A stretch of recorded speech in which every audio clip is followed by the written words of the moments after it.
قصه برادر عبدالله حذافه را گوش کنیم. چقدر برادری داشتن.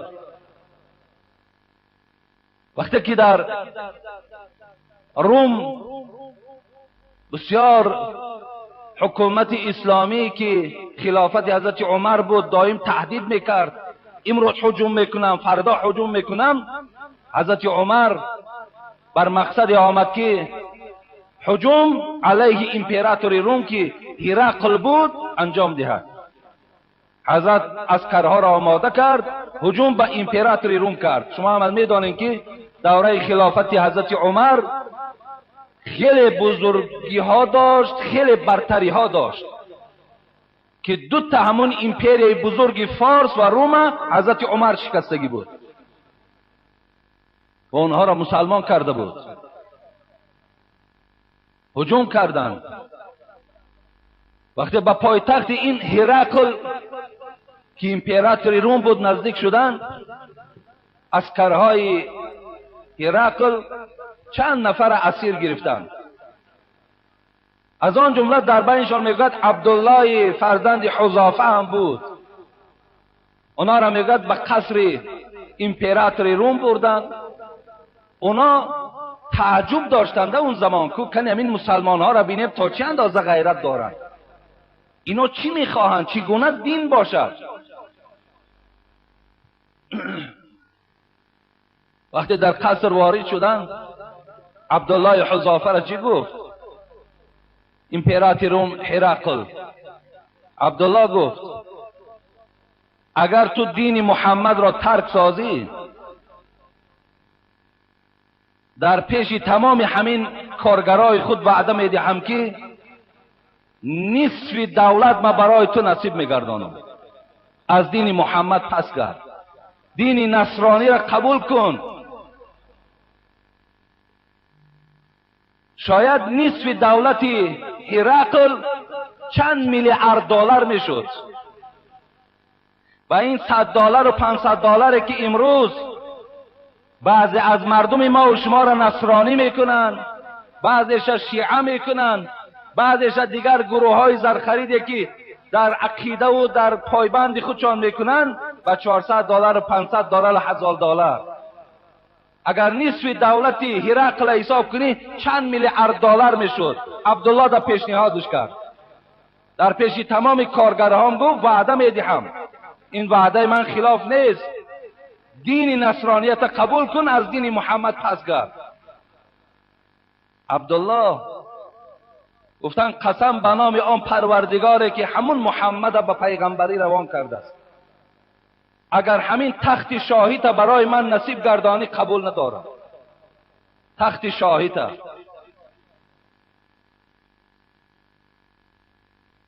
هرقل بسیار در غضب شد، سخن شاه را رد کردن. شاه نازک می شود، در حال گفت قبول نمیکنی؟ گفت نه قبول ندارم. گفت آنچنان عذاب میکنم که فریاد تو را گفت تمام همین شهر میشنود. گفت من بر همش تیار هستم. فرمان داد که برده گفت 4 میخش کنید، دست ها در میخ، پای ها در میخ، با سر نیزه ها عذابش کنید. تصور کنید وقتی میگه 4 میخ کردن عبدالله را عذابش میدادن، فقط اطرافی هاش سخن می آوردن. هرقل هرچی عذاب میگوییم از همین یک کلمه نمیگردد، لا اله الا الله، لا اله الا الله میگوید، دیگر هیچ چیز نمیگوید. از عذاب بسیار خودی هرقل مانده شد. گفت خیلی پایانش کنید. پایانش کردن. عبدالله گفت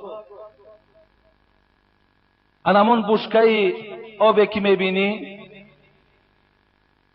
انمون بشکه آبی که میبینی، گفت حرارتش چند هزار گرادوس گرم است، در داخلش آب میجوشد. الحال گفت دین محمد ترک نمیسازی، وارد انمون بشکه آب میکنم. وقتی این سخن میگوید هرقل گفت عبدالله قدم زنان خودش براستی بشکه را رفت و میگه در گریه شد.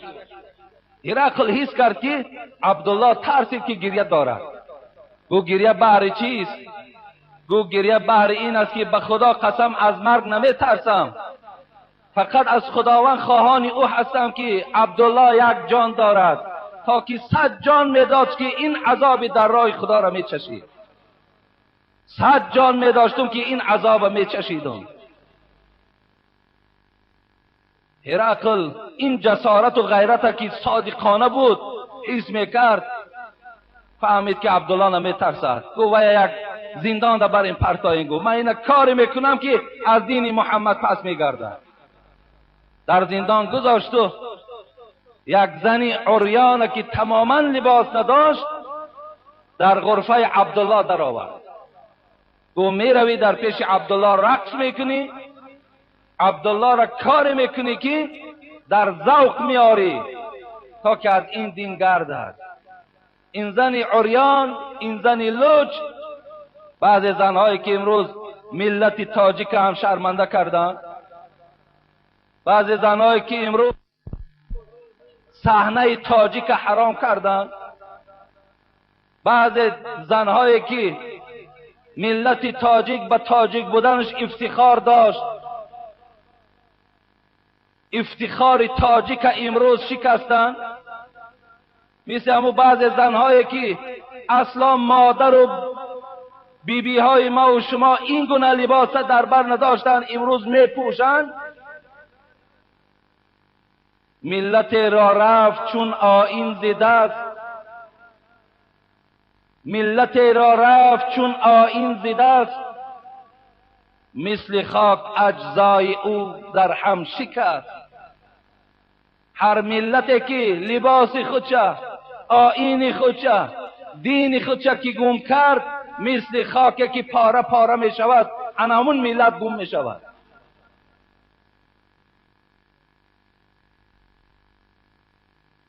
خدا نگه دارد. حضرت علی گفتند الایمان عریان. حضرت علی، میبخشید سخن حضرت علی نیست، حکمای ما و شما دوستای خداست. ایمانی که شما دارین عریان است، میگوید لوچ است. لباسه تقوا، لباسش ایمان. باید لباس پوشانیدن در کار، ایمان باید لباس داشته باشد. حضرت گفتن لباسه تقوا، لباس ایمان تقواست، خدا ترسی است. و زینته حیا، زینت ایمان، زیبایی ایمان این حیاست، حیا داشتن است.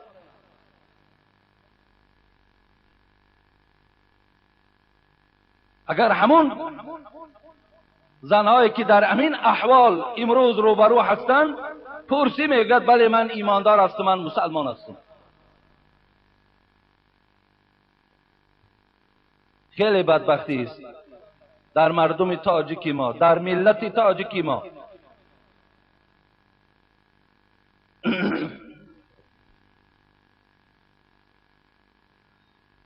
همون گونه زن عریان آوردن پیش عبدالله ده. عبدالله با همون زحمتی که داشت عبادت میکرد. این زن یک شبانه روز همراه عبدالله ایستاد. بعداً هرقل دعوت کرد که بیا چه اخبار داری؟ گفت تو مرا نزد انسان روان کردی یا نزد یگان سنگ روان کردی؟ او هیچ توجه به سوی من ندارد. او انسان هم نیست، اون مردک هم نیست. حالا امروز بعضی از مردای ما و شما چشمامون طرف همون زنهای بی معنی و فحش و فاحشه میگردانیم. همه ترسیم که این چشمها هم زنا دارن، اینا در پیشگاه خداوند عذاب داده میشوند. یک بار نگاه کردن اگر یک بار نافهمیده باشد بخشیش است، دویم بار نگاه کردی به ضرر جان توست. هیچ توجه ندارد. گفت هرقل در غیرت عبدالله قائل شد. گفت آخران گفت کاری که نسبت او میکنم این است 3 روز چیز به او ندهید. فقط در پیشش گفت یک ظرف در گفت عرق برده مانین، در یک کاسه گو گوشت خوک مانین. شاید این حرام خورد، طبیعتش به حرام آلوده شود، از این دین پاک گردد.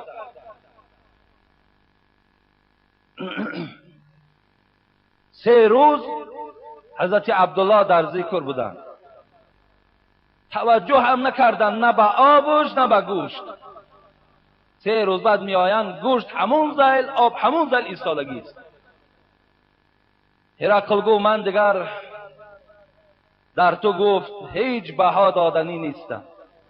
تو اصلا مسلمان بوده ای، تو اصلا در دینت چی بوده ای؟ در دینت 100% قایم بوده ای. تو را دنیا فریفته نکرد. زیرا حضرت عبدالله میدانست آیات ها را از سوره عنکبوت خوانده بود و ما هذه الحیات الدنیا لهو و لعیب و این الدار الاخرة لهی الحیوان لو كانوا یعلمون. میدانست که خداوند گفته بود ای مردم این حیاتی که برای شما بخشیدم این بازی است و بازیچه است و بیهوده است. حیات شیرین، حیات بردوام آخرت است اگر شما میفهمیده باشید. حبیب خدا دعا میکردن اللهم لا عیش الا عیش الاخره. خدایا من در همین دنیا هیچ عیش ندیدم، هیچ راحت ندیدم، میدانم که عیش و راحت در آخرت است. عبدالله میدانست که با پول او را خریده نمی شود، زیرا از پیغمبر خدا شنیده بود تعیس عبد الدرهم و الدینار و القطیفه و الخمیسه این اعطی رضی و این لم یعط لم یرضا. این حدیث ترمذی است. حبیب خدا گفته بود هلاک شود آن امتانی که پایبند درهم و دینار هستند. هلاک شود آن گونه مسلمانی که او را با پول و با تنگ خریده شود. والقطیفه والخمیسه. هلاک شود آن بندگانی که با گلیم و با چادر و با پشاکه و یک فریب میکنند. ببین حبیب خدا تعیس عبد الدرهم و الدینار والقطیفه والخمیسه. هلاک شود گفت. مقصد هلاک شدگی تو.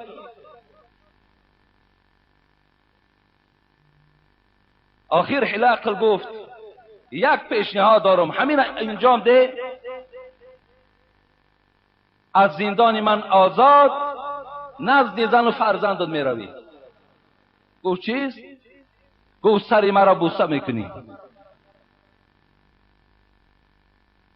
عبدالله گفت ببینیم برادری را ببینیم، حق برادری را ببینیم.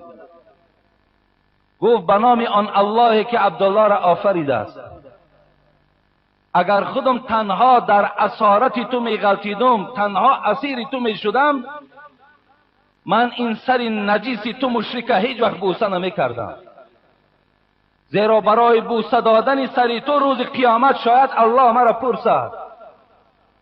لیکن به خاطر که چند برادرای من در زندان تو محکم هستند، به خاطر انا همین اسیرها گفت من سری تو را بوسه میکنم.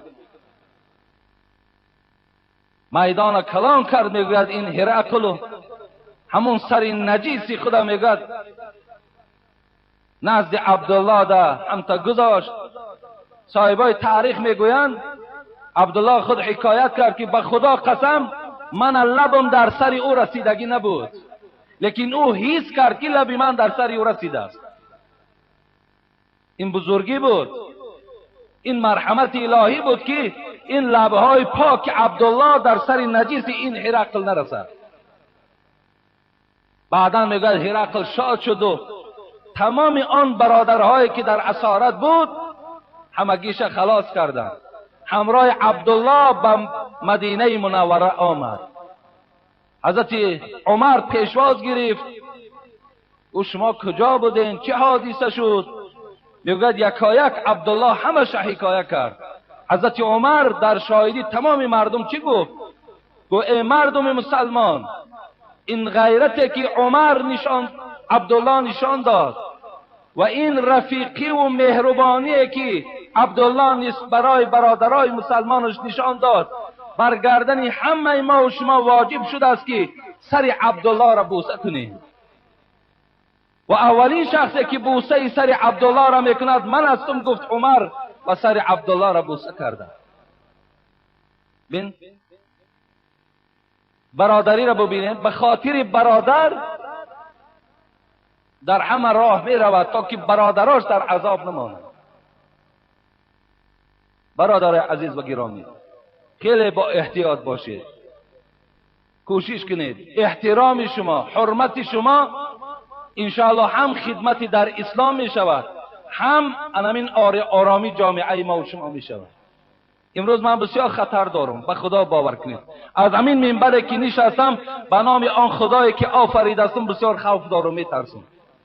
به نام آن الله پیشنهادم کردم که الکی زمانی ترس و وهم شده است، همین منبر من ترک سازم و بگذار یگان برادر دیگر بالای منبر گذرد تا که همین دنیا و تا که همین اختلاف ها یکی فریفته نشیم و یکی در دام یک کس نفتیم، باز یگان خیانت در راه اسلام نشود. بسیار باور کنید خوف دارید، بسیار میترسید. برای همین بسیار شما هوشیاری را از دست ندهید دادر عزیز. به نام آن خدا هر چیزی که هست، چیزی در کتاب ها دیدم برای شما بیشک خبرش میدهم، هیچ کدامش پنهان نکردم. یگانه من برای شما اینقدر توصیه دادنی هستم. امروز جامعه تاجیکستان ما محتاج امنیت است، محتاج آرامی است و از همان نعمت قیمتترین برای این مردم تاجیکستان ما فقط آرامی هست. این خود هم نعمت است و این من امروز فقط در یک چیز میبینم، پایبند مذهب امام ابو حنیفه رحمت الله علیه. اگر ما پایبند این مذهب باشیم، از این مذهب صاف و پاک این حضرت که سراسر همش غرق آیت قرآن و احادیث های رسول اکرم است، اگر بیرون نشویم انشاءالله در بین ما و شما هیچ کس اختلاف انداخته نمیتونه. هر مسئله که اختلافی است شما بیان کنید. انشاءالله چیزی در کتاب دیدم، من خودم نه مجتهدم نه یگان علمی که دارم از آیت های قرآن و احادیث های رسول اکرم چیزی برای شما اجتهاد کنم، فقط رو به کتاب های خدا رحمتشان کند صاحبای مذهب دارم. هر چیزی که اینا گفتن من به گوش شما میرسانم. برای همین دادرای عزیز انشاءالله شما این چیزی که من گفتم شما همه پهلوش فکر کنین، این برای شما بسیار بهبودی خوب میارد. انشاءالله مسجدکمان هم باز زیباتر می شود، باز آبادتر می شود، باز دادرها و خواهرای ما و شما از این علم استفاده می برند، فایده ما و شما می شود.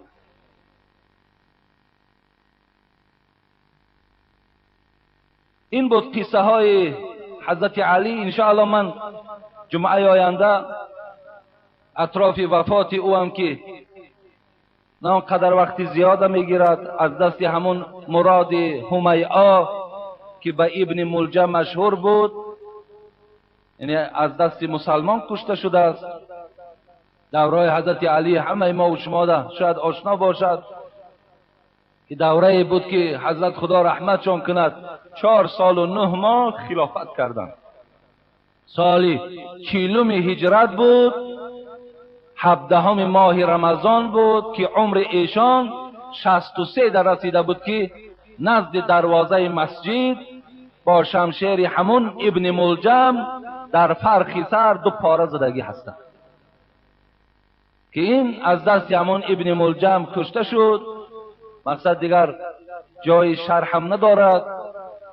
حضرت وقتی که به قتل رسید فرزنداش امام حسن و امام حسین فریاد زد، گفت مبادایی که اگر من از دنیا گذشتم با این زخم، در عوض من فقط 1 نفر همون ابن ملجم کشته شود.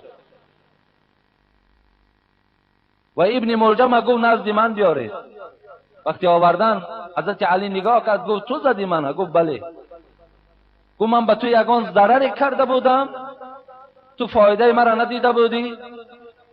گفت نه. گفت الان این کار ده که زهرآلود است، 40 سحر این من در پیش خود نگاه می داشتم و دعا می کردم که خداوندا با این شمشیر اولین شخص کشته شود که بدترین مردم باشد. این ابن ملجم گفتند.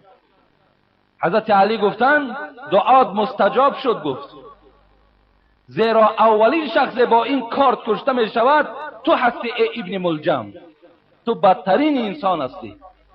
زیرا من از اهل بیت پیغمبر خدا بودم، من اولاد پیغمبر خدا هستم، من بشارت به جنت دارم، لیکن تو بدترین انسان هستی. وقتی حضرت علی گذشتن، امام حسن جنازش خواندن، با همراه امام حسین و عبدالله ابن جعفر غسلش دادن و جنازش امام حسن کردن و در شهر کوفه دفنش کردن. بعد دفن ابن ملجم حاضر کردن در بین مردم چگونه که علی زده شده بود، با همون یک شمشیر با یک ضرب ابن ملجم هم به قتل رسانیدن. اونجا مقصد از جنگ نهروان بود که در جنگ نهروان اولادای ابن ملجم کشته بودند. این جنگ نهروان جنگ علیه خوارج بود. این اولادهای ابن ملجم که کشته شده بود، از این خاطر اونا 3 نفر بودند، یکی شبیب، یکی ویردان، یکی ابن ملجم. اگر 3 نفر نمی شدن علی را کشته نمی توانستند. زیرا میگه شبیب اولین ضربه شبیب زد، کاردش در مسجد زد، لیکن دویم ضربه از ابن ملجم رسید. همان روز باز چی بود؟ نقشه کشتن معاویه هم بود و عمرو ابن عاص بود. عمرو ابن عاص که در مصر بود، معاویه در دمشق بود. هر 3 اینها را نقشه کشیدن که به قتل میرسانیم. اونها که به مقصدشان نرسیدن، نه معاویه را کشته توانستند نه عمرو ابن عاص. عمرو ابن عاص همون سحری که کشته میشد بیمار شدن، در جای خودشان یک نماینده روان کردن که وی کشتند، لیکن معاویه را کشته نتوانستند. مقصد حضرت علی هم خدا رحمت و مغفرتشان کند از دنیا گذشتند و در همین اختلاف هایی که اون زمان اونقدر فرا گرفته بود، شما تصور کنید که بین صحابه های پیغمبر خدا اختلاف انداختند. بین صحابه های پیغمبر که اونا در صحبت پیغمبر خدا نشسته بودند، اونها را وقت اختلاف انداختند، اونها را وقت جنگ انداختند. اختلاف و جنگ انداختن ما و شما یک گروه بی‌سواد چیست؟ هیچی نیست. برای این بسیار هوشیار شوید دادرای عزیز. کوشش کنید که همیشه خدمتتان در اسلام رسد. نشود که یگان لغزش و یگان نافهمی شود و بعد خاتمه کارتان ناخوب انجام یابد. والصلاة والسلام على من بعثه رحمة للعالمين، والصلاة والسلام على البشير النذير والسراج المنير، وعلى آله وأصحابه والتابعين إلى يوم الدين. سلام على خاتم الأنبياء، سلام على سيد الأصفياء، محمد که عالم پر از نام اوست، سجود ملائک ز اکرام اوست. محب مساکین و محبوب حق، که از شرم رویش کند گل عرق. سرور اولاد آدم آمدی خوش آمدی، سرور اولاد آدم آمدی خوش آمدی. روشنایی هر دو عالم آمدی خوش آمدی. شهسوار ملک و دین و رهنمای امتان، انبیا را بلکه خاتم آمدی خوش آمدی. اللهم صل علی محمد وعلى آل محمد.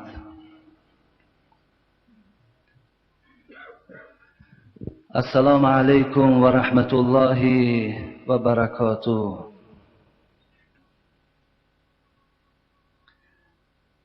همه شما را برادرای عزیز و گرامی، مهمانای عالی قدر، به این روز سعید، به این روز پرثواب، به این روز بندگی خدا تبریک و تهنیت میگویم و همه شما را به این ماه مولود پیغمبر خدا تبریک و تهنیت میگویم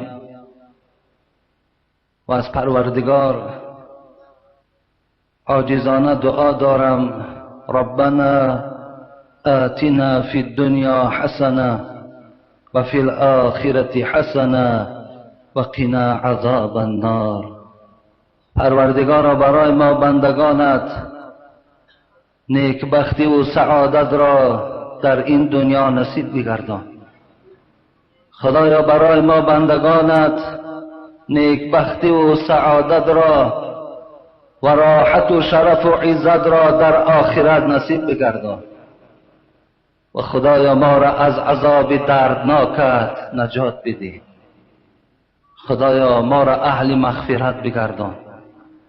خدایا جنت جاودانیت را برای ما امتان محمد صلی الله علیه و سلم، اگرچه عبادت هامان خیلی کم است، پر از سهو و غلط است، خدایا نصیب بگردان. خدایا محبت ذات خودت، محبت حبیبت را در دل ما بندگانت باز هم زیادتر جایگیر بگردان و این نعمت هدایت خدایا تا دم آخر همراه ما نگهدار. آمین یا رب العالمین.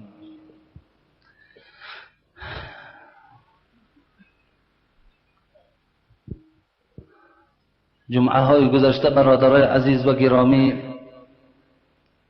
چگونه آگاهی دارید اطراف 4 ستاره درخشان طی چند ماه من برای شما صحبت داشتم. الحمدلله که ما از خدمت‌های خیلی با فیض و از حیات خیلی پر سعادت این 4 یار پیغمبر خدا الحمدلله که مختصرم که بود آگاه شدیم، فهمیش پیدا کردیم و شناختیم که ابوبکر، عمر، عثمان، علی رضی الله تعالی عنهم کیها بودند، چیها خدمت کردند. هزارها شکر که ما از خدمت ایشان، از خود ایشان الحمدلله که آگاهی پیدا کردیم. فقط در آخر برای شما دادرای عزیز همین گفتنی هستم که حبیب خدا میگوید: لا تسبوا اصحابی فلو ان احدكم انفق مثل احد ما بلغ مد احدهم ولا نصیفه. رواه مسلم. حبیب خدا گفتند: ای بندگان عصر 21، ای کسانی که در این زمان شما حیات به سر میبرید، زبانهاتان از ملامت صحابه های من دور نگه دارید. اطراف اصحاب من هیچ وقت تحقیر و دشنام راه ندهید. پیغمبر خدا گفتند: اگر شما ای امتان، اشاره به سوی ما هست، اگر مثل کوی احد در راه خداوند از طلا اگر نفقه کنید، با یک مشت صدقه که اصحاب من کردن در ثواب برابر نمی شود. برای یک مشت. این بزرگی اصحاب پیغمبر خدا را دلالت می کند. در جامع ترمذی حدیث از پیغمبر خدا بیان می شود: الله الله فی اصحابی، الله الله فی اصحابی. تأکیدتان میکنم ای دوستای خدا، در حق اصحاب من از خدا بترسید. در حق اصحاب من، هم نشینهای من، هم عصر من که خیر امت قرنی، بهترین امت هم عصر من بودند، زبان دشنام و زبان حقارت را بندین. لا تتخذوهم غرضا بعدی، حبیب خدا میگوید مبادا بعد سر من شما دشمنی صحابه های من نشوید.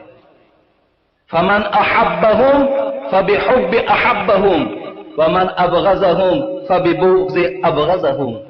کسی که اگر اصحاب مرا دوست می‌دارد به خاطر من دوست دارد.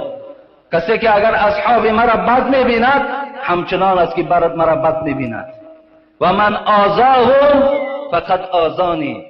کسی که اصحاب مرا اگر آزار داد همچنان است که مرا آزار داده است. و من آذانی فقط از الله. کسی مرا آزار داد آزار الله است. حبیب خدا میگوید و من از الله. کسی اگر الله را آزار داد یوشک ان یأخذه، زود است که الله او را در عذاب خودش، در گرداب عذاب خودش تبدیلش میدهد. از این خاطر در آخر اینقدر گفتنی هستم، ما نسبت اصحاب پیغمبر خدا گمانی نیک داریم. ما اصحاب پیغمبر خدا را همگیش دوست می‌داریم و از پروردگار مسئلت داریم که خدا برای ما آن توفیق و آن غیرت و آن نیکبختی که به اونها داده بود برای ما بندگانش هم خدای مهربان نصیب گرداند. و دیگر اینکه برادرای عزیز و گرامی، این ماه ربیع الاول است. ماهی هست که در این ماه محمد زیبا، این معلم بشریت، به عرصه جهان قدم گذاشتند. مادرشان آمینه حکایت میکند که وقتی که این محمد از دامان من بیرون شد، زمانی که من محمد تولد کردم، مثل یک نوری که کاخ شام را روشنی میداد همچنان بود. الحمدلله که همون حبیب خدا، همون معلم بشریت در این ماه مبارک، در این ماه ربیع الاول به دنیا آمدند. همه شما را به این ماه مولود پیغمبر خدا تبریک و تهنیت میگویم و از خداوند خواهان او هستم که خداوند این آن محبتی که حبیب خدا بر امتای خود داشت، آن دوستداری که حبیب خدا به امتانش داشت، اگرچه امروز ما نصف او را، ذره او را نسبت حبیب خدا شاید نداشته باشیم، خدایا محبت اون حضرت در دل ما باز هم جایگیر گرداند و ما را همیشه پایبند سنت های حبیبش گرداند. پیغمبری بود که خداوند در قرآن انا اعطیناک الکوثر، ای محمد صلی الله علیه و سلم، من برای تو کوثر را نصیب گردانیدم. حوضی که خیلی آبی خنک دارد، از شیرم سفیدتر است، از آب برف هم خنکتر است.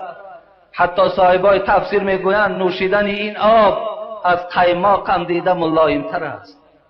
خداوند این حوض کوثر، این آب کوثر برای امتان رسول اکرم صلی الله علیه و سلم نصیب گردانید. پیغمبر ما و شما امت هستیم که خدا در قرآن و رفعنا لک الذکر میفرماید ای محمد آنچنان مرتبه و آنچنان بزرگی برای تو نصیب کردم که ذکر تو را در روی دنیا بلند گردانیدم. جبرائیل میگوید وقتی نزد حبیب خدا آمد و پرسید میدانی که و رفعنا لک ذکرک چی معنی دارد؟ گفت خدا داناست، نمیدانم چیست. گفت معناش این است که خدا میگوید نام حبیب محمد را همراه نام خودم قریب گردانیدم. هر جایی که نام من خوانده می شود در برابرش نام حبیب من محمد گرفته می شود. این معنای و رفعنا لک الذکر. ببین ما از آن می دهیم اشهد ان لا اله الا الله و اشهد ان محمدا عبده و رسوله. لا اله الا الله محمد رسول الله. نام الله گرفته می شود، در پهلوش نام محمد صلی الله علیه و سلم گرفته می شود. حضرت سعدی می گوید نمیدانم کدامین سخن گویمت که بالاتری از آن چی گویمت. نمیدانم در وصف تو چگونه غزل ایجاد کنم، چگونه مناجات بیان کنم، زیرا هر چیزی که میگویم ای محمد تو از او بالا هستی.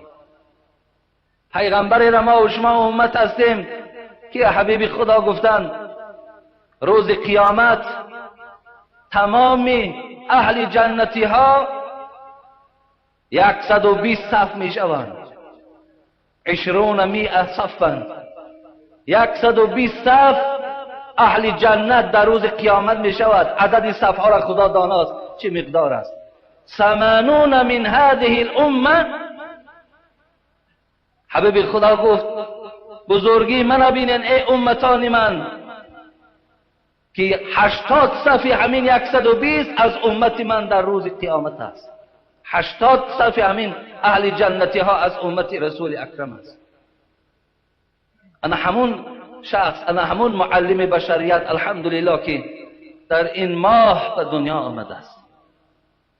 هر کدام تو می توانین که در نزد زن خود، فرزند خود، در خاندان خود برای پیشواز مولود پیغمبر خدا، برای این انسان با سعادت فرزندها را جمع کنین، یک پیاله چای کنین، از حیات پیغمبر خدا برای فرزنداتان رسانین تا که شناسن که این محمد که امروز مردم برای او آب چشم میریزد این محمد کیست. و فرزندان شناس کنید. خدا رحمت کند جلال الدین سیوطی را که حضرت چه عالم بزرگی بود، ثقه در حدیث بودند، محقق بودند، مفسر بودند.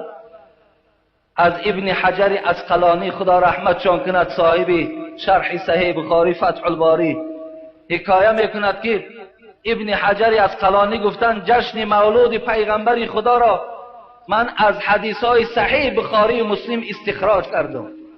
گفتند چگونه؟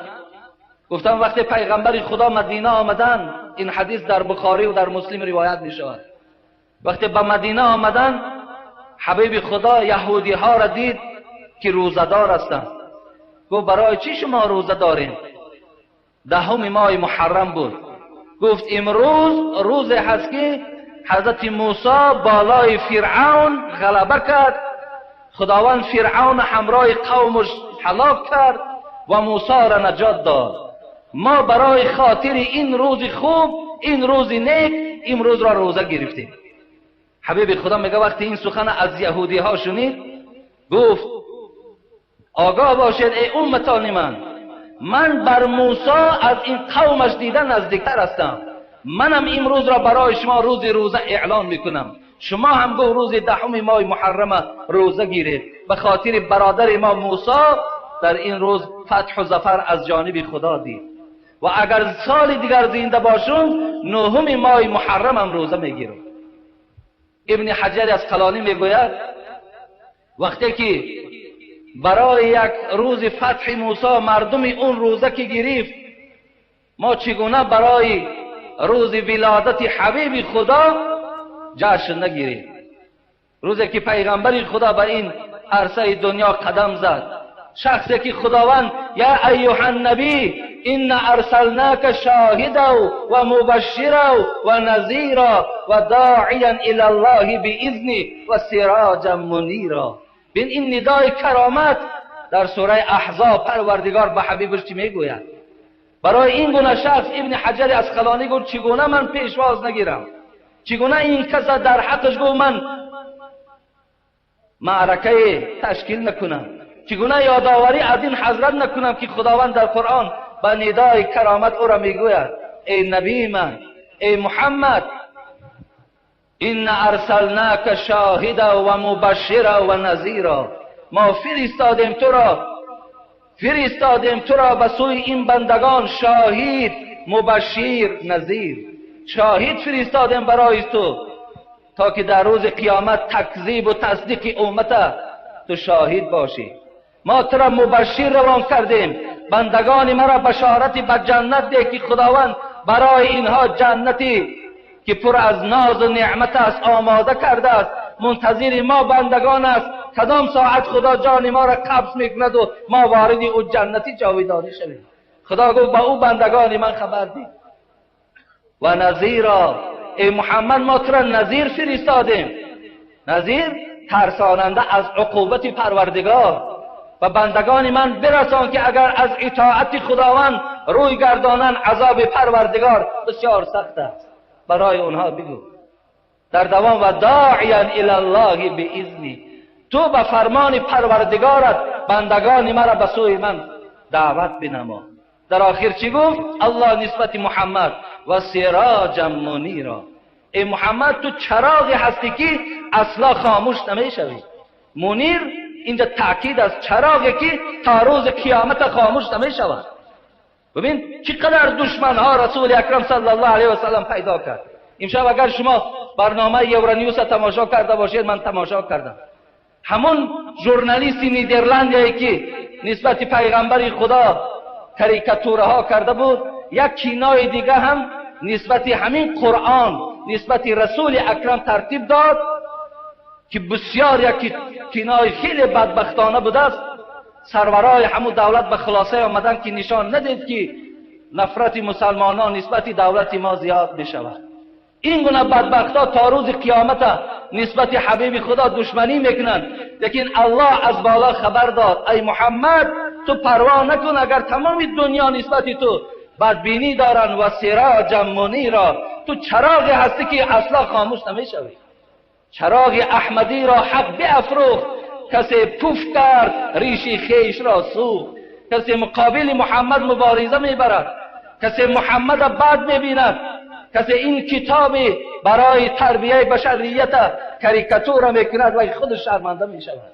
هیچ وقت انشاءالله اینا فتح و ظفر نمیبینند. خداوند هم تا گفت و سراجا منیرا، تو چراغی هستی که تا روز قیامت خاموش نمیشوی. مفسرای قرآن گفتن ببین خدا و جعلنا سراجا وهاجا، در سوره نبأ سوره عما یتساءلون میخوانیم از پاره 30، خدا در اینجا هم چی گفت؟ گردانیدیم آفتاب را هم سراج. این خداوند آفتاب هم چراغ گفت.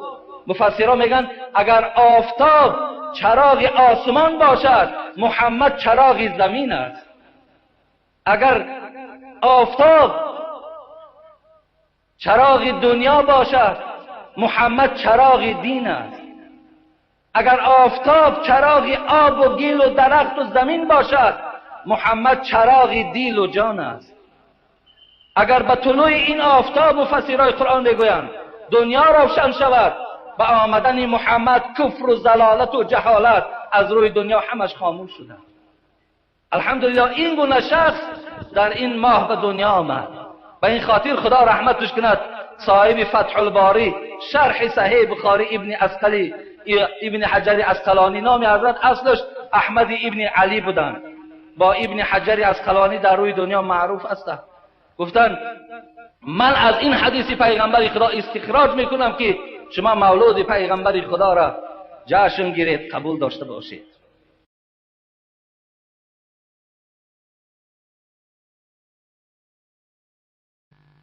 قصه برادر عبدالله حذافه را گوش کنیم. چه خیلی برادری داشتن.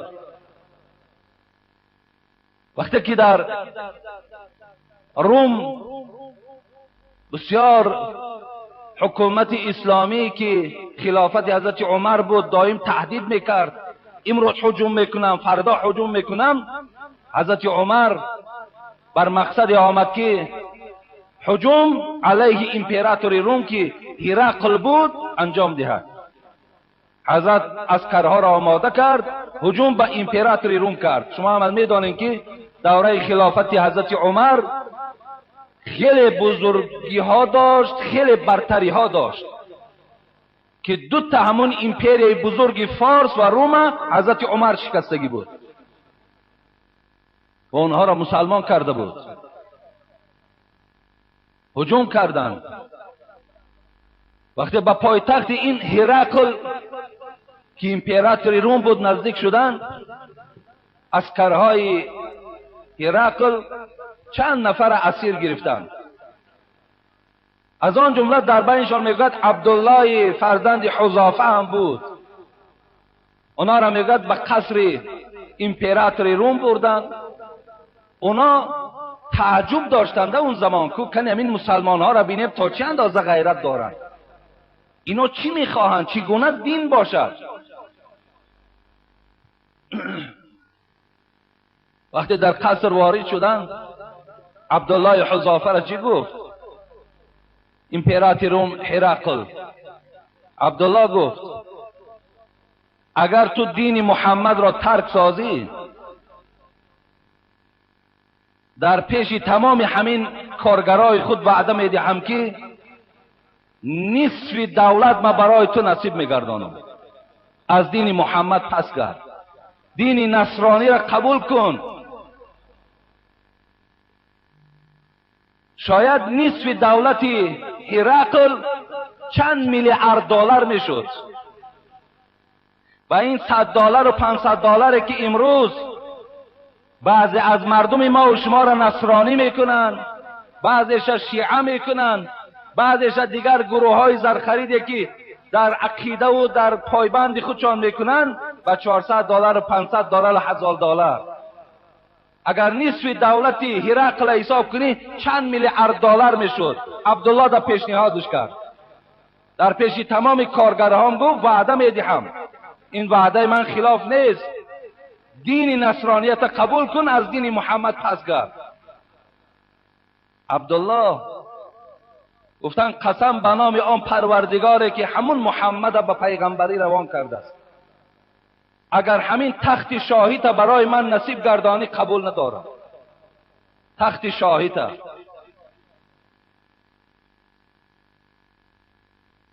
هرقل بسیار در غضب شد، سخن شاه را رد کردن. شاه نازک می شود،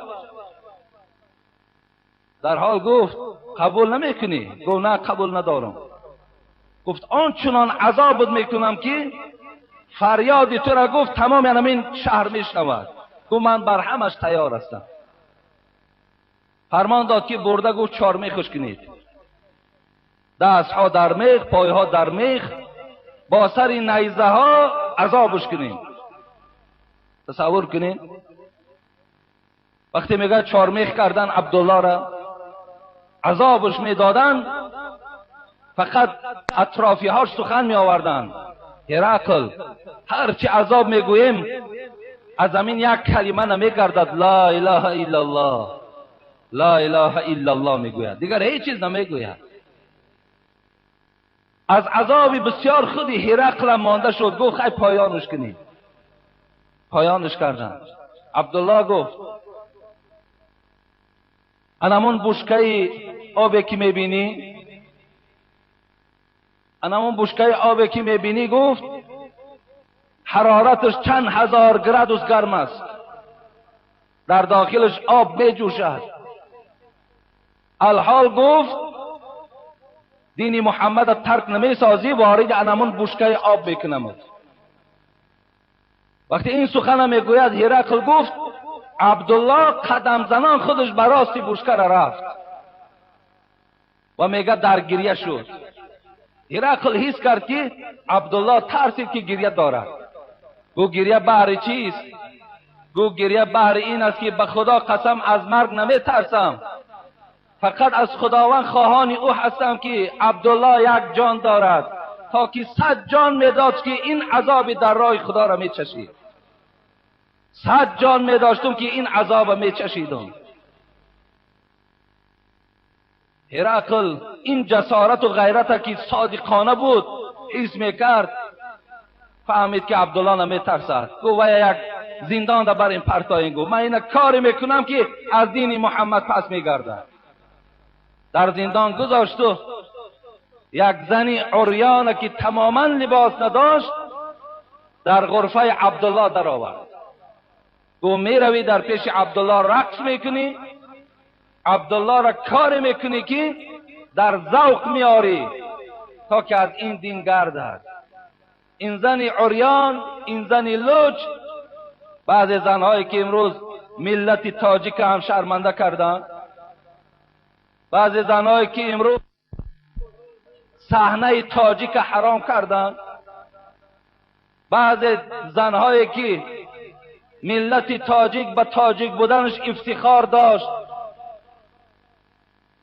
افتخار تاجیک امروز شکستن. مثل همون بعض زنهایی که اصلا مادر و بیبی های ما و شما این گونه لباس در بر نداشتن، امروز می پوشند.